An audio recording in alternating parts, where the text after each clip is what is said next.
Après des années de surexploitation, au cours desquelles le thon rouge a frôlé l'extinction, la Commission internationale pour la conservation des thonidés a décidé d'augmenter les quotas de pêche qui passeront de 12 900 tonnes à 13 400 tonnes pour 2013 et 2014.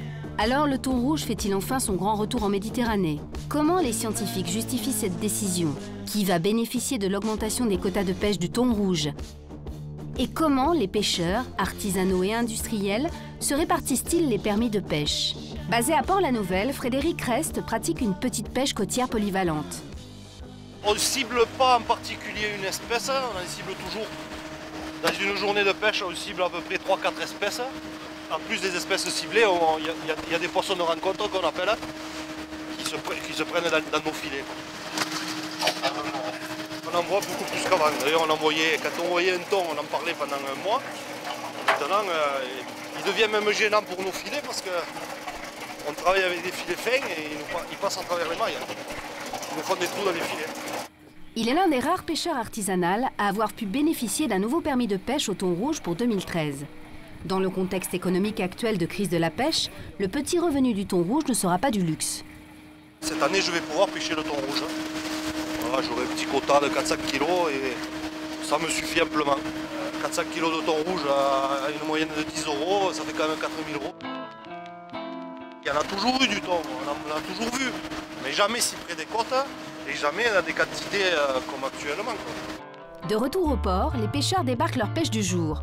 Sol, dorade, quelques bars. Le retour du thon rouge, ils n'en profiteront pas tous. Le problème, c'est qu'on n'a pas de permis de pêche. Le poisson est là, mais on n'a pas le droit de le pêcher. C'est curieux, mais c'est comme ça. Les quotas de pêche des petits pêcheurs ont doublé en 2013. Mais sur les 110 demandes de permis de pêche du Languedoc-Roussillon, seules 4 ont été accordées. Les scientifiques en charge des suivis halieutiques du golfe du Lion sont formels. Les stocks de thon rouge se reconstituent bel et bien. Pour autant, cela justifie-t-il une hausse de sa consommation et des quotas de pêche? Alors le thon rouge est-il tiré d'affaire? Nous nous rendons à l'Ifremer, à Sète. Pour Jean-Marc Fromentin, qui étudie les populations halieutiques, les stocks de thon rouge sont en phase de reconstitution. Mais il faut rester prudent. Tous les scientifiques des pays du pourtour de l'Atlantique se réunissent chaque année pour faire l'évaluation du stock de thon rouge. Depuis 2009, on a une évolution positive du stock du thon rouge qui remonte. On voit une récupération du stock depuis la mise en place du plan de gestion et surtout depuis la mise en place de TAC, de quotas, à 13 500 tonnes contre 30 000 tonnes, voire 50 000 tonnes qui étaient prises dans les années précédentes. Ça ne veut pas dire que le thon rouge est tiré d'affaire. Ça veut dire qu'enfin on a inversé la tendance, donc ça c'est une très bonne chose. Mais il faudra probablement encore quelques années pour arriver au seuil de durabilité. Il y a à peu près plus d'une vingtaine de pays qui pêchent le thon rouge internationaux. Les 3 grands pays pêcheurs sont la France, l'Italie et l'Espagne, qui réunissent, vous voyez, ces 3 blocs-là, qui réunissent à peu près plus de 50% des captures historiques, hein, si on fait une moyenne sur les 15-20 dernières années. Après, on a le Japon qui est un acteur assez important. Pendant 10 ans, jusque dans les années 2000, les fraudes ont été très importantes sur le thon rouge. Aujourd'hui, les pêcheurs sont très contrôlés. Mais malgré nos demandes répétées, les pêcheurs seineurs, qui détiennent plus de 90% des quotas, refuseront de nous parler. Une attitude qui en dit long sur les secrets qui entourent encore la pêche industrielle du thon rouge. Alors à qui profite vraiment cette pêche au thon rouge? Nous terminons cette enquête à la direction des pêches au ministère du Développement durable.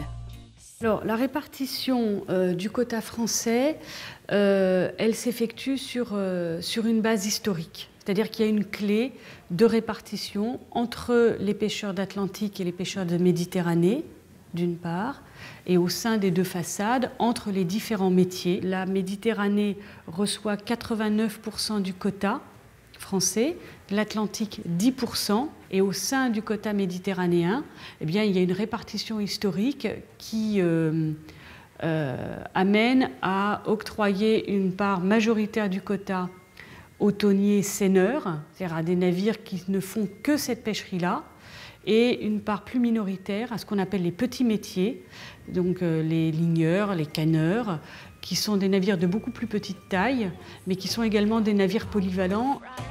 On a voulu donner un coup de pouce aux petits métiers en prenant sur le quota des seineurs, ce qui nous a permis de plus que doubler le quota pour les navires les plus petits.